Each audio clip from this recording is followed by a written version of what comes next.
பிரியமானவர்களே, இயேசு கிறிஸ்துவின் நாமத்தில் உங்களை வாழ்த்துகிறேன். எப்படி இருக்கீங்க? நல்லா இருக்கீங்களா? இந்த காலை பொழுது எப்படி இருக்குது? சந்தோஷமா இருக்கிறா? மன ரம்யமா இருக்கிறா? இந்த இடம் பார்த்தீங்களா, ரொம்ப மன ரம்யமான ஒரு இடம். இது எங்கன்னு பார்க்குறீங்களா? மியான்மர் தேசம் இருக்குல்ல, பர்மா தேசம், அதனுடைய ஒரு பெரிய ஆறு ஓடுகிறது. அது யாங்கோன் நதி அப்படின்னு சொல்றாங்க.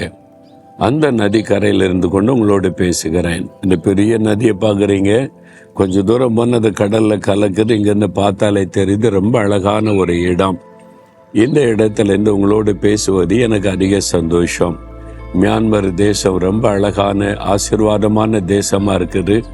ஆனால் ஜனங்கள் தான் பாவம், பலவிதமான சிரமங்களை சந்திக்கிறாங்க. இங்கே ஒரு நிரந்தர சமாதானம் உண்டாக நம்ம கருத்தாக ஜெபிக்கணும். உள்நாட்டு யுத்தம் நடந்து இரத்த சிந்துதல் இதெல்லாம் நிறுத்தப்பட்டு மக்களுக்குள்ள சமாதானம் உண்டாக ஜெபிக்கணும். இங்கே வந்தபோது அதுக்கு தான் கண்ணீரோடு நாங்கள் ஜெபித்திருக்கிறோம். மாற்றம் வரும் என்று விசுவாசிக்கிறோம். நீங்களும் இந்த தேசத்துக்காக ஜெபித்து கொள்ளுங்க. சரியா? சரி, அதெல்லாம் இருக்கட்டும். எங்கள் வாழ்க்கையிலே பிரச்சனை போராட்டமாக இருக்குதையா அப்படின்னு நினைக்கிறீங்களா? ஒன்றும் கவலைப்படாதங்க. இன்றைக்கு ஆண்டவர் ஒரு வாக்கு தத்துவ வசனம் தருகிறார். ஏசாயா 32:18 என் ஜனம் சமாதான தாபரங்களிலும் நிலையான வாசஸ்தலங்களிலும் அமைதியாக தங்கும் இடங்களிலும் குடியிருக்கும்.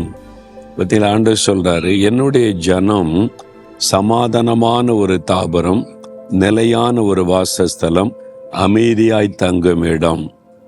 நிலையில்லாம அலைஞ்சிக்கிட்டே இருக்கிறாங்க. சொந்தமா ஒரு வீடு இருந்தால் செட்டில் ஆகலாம்.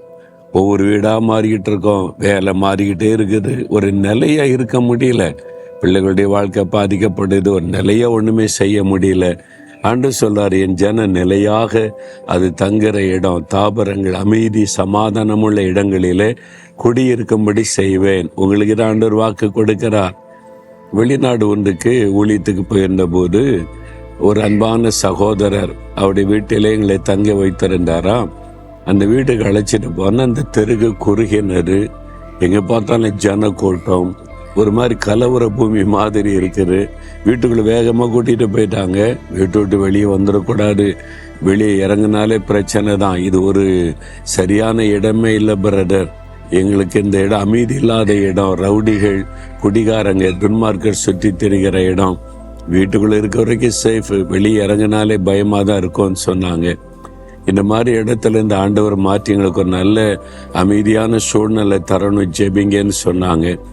உண்மையிலே அது ஒரு வேதனையான, ஒரு சந்தோஷமா வாழ முடியாத சூழ்நிலை தான். பயந்து அவங்களுக்காக ஜெபித்துட்டு வந்தோம். ஒரு வருஷம் கழிச்சு போனா சொந்த வீடு வாங்கிட்டோம். இப்ப நிலையா குடியிருக்கிற இடம் ஆண்டவர் தந்துட்டாரு. அந்த இடத்தை கூட்டு போனா ரொம்ப அமைதியா இருக்கு. ரோடு பெருசா இருக்குது, நல்ல மரங்கள் இருக்குது, செடிகள் இருக்குது. வீட்டுக்கு வெளியில ஒரு அமைதியான சூழ்நிலை. சொன்னாங்க, முன்பு இருந்த இடத்துக்கு இருக்கிற எவ்வளவு பெரிய வித்தியாசம். ஆமா பிரதர், ஆண்டவர் ஜெபத்தை கேட்டு எங்களுக்கு ஒரு சமாதானமான ஒரு குடியிருப்புக்குள்ள கத்தர் கொண்டு வந்துட்டாரு. சூழ்நிலை, இந்த பக்கத்து வீட்டில் இருக்கிறவங்கள ரொம்ப அமைதியானவங்க, நல்லவங்க. இந்த இடமே ஒரு அமைதியா இருக்கும், ஒரு சமாதானமா இருக்கும்னு சொன்னாங்க. வாக்கிங் போறதுக்கெல்லாம் மகிழ்ச்சியா இருக்கும்னு சொன்னாங்க. இதுதான் ஆண்டவர் கொடுத்த வாக்கு. சமாதான தாபரங்களிலே நான் குடியிருக்க பண்ணுவேன். யார்? என்னுடைய ஜனம். நீங்க அவருடைய ஜனமா இருக்கிறீங்களா? ஆண்டவருடைய பிள்ளைகளா இருக்கிறீங்களா? தேவ ஜனம்னா எப்படி இருக்கணும்? அவர் பரிசுத்தமுள்ளவரா இருக்க போல பரிசுத்தமா இருக்கணும். அவர் அன்புள்ளவரா இருக்கிறத போல அன்பா இருக்கணும். அவர் சாந்தமா இருக்கிற மாதிரி சாந்தமா இருக்கணும். அப்பதானே தேவ ஜனன் சொல்ல முடியும். இஷ்டப்படி பாவத்துல வாழ்ந்து கொண்டு நானும் தேவ ஜனன் தான், அவர் என்னை ஆசீர்வதிக்கணும்னு எப்படி முடியும்? அப்ப இயேசுவை நம்முடைய உள்ளத்துல சொந்தமாக்கி கொண்டு, ஆண்டவரே நான் உம்முடைய பிள்ளை, உம்முடைய ஜனம் அப்படின்ற அனுபவத்தை நீங்க பெற்றுக்கொண்டீங்கன்னா உங்களுக்காக எல்லாத்தையுமே கர்த்தர் செய்வார். சமாதானமான தாபரங்களிலே தங்க வைப்பார். நிலையான இடத்துல குடியிருக்க பண்ணுவார். உங்களுக்கு செய்வார். சொந்த வீடு தருவார், நிலையான ஒரு வேலை தருவார், நிலையான பிஸ்னஸ் தருவார். அலைஞ்சிக்கிட்டே இருக்கிறோங்க, அப்படியே ஒரு நிம்மதி இல்லாமல் இருக்கிறோன்னு நினைக்கிறீங்களா? இன்றைக்கு அந்த வாக்கு தத்தத்தை சொல்லி ஜெபிங்க. ஒரு நல்ல ஒரு ஆசீர்வாதமான ஒரு இடத்துல உங்களை குடியிருக்க கர்த்தர் ஆசீர்வதிப்பார். விசுவாசிக்கிறீங்களா? இயேசுவே, நான் உங்க ஜனமா இருக்கணும், எப்பவும் உங்கள் பிள்ளையா உங்களுடைய குடும்பமாக நாங்கள் இருக்கணும். நாங்கள் சமாதானமான இடத்துல, நிலையான இடத்துல ஆண்டவரே சந்தோஷமாக நாங்கள் குடியிருக்கும்படி செய்வேன்னு வாக்கு கொடுத்துருக்கிறீங்க. எங்களுக்கு சொந்தமாக ஒரு இடத்தை கொடுத்து அந்த இடம் சமாதானமாக நிம்மதியாக பாதுகாப்பாக இருக்கும்படியான ஒரு இடத்தை அருளி எங்களை ஆசீர்வதியும். இயேசுவின் நாமத்தில் ஜெபிக்கிறேன் பிதாவே. ஆமேன், ஆமேன்.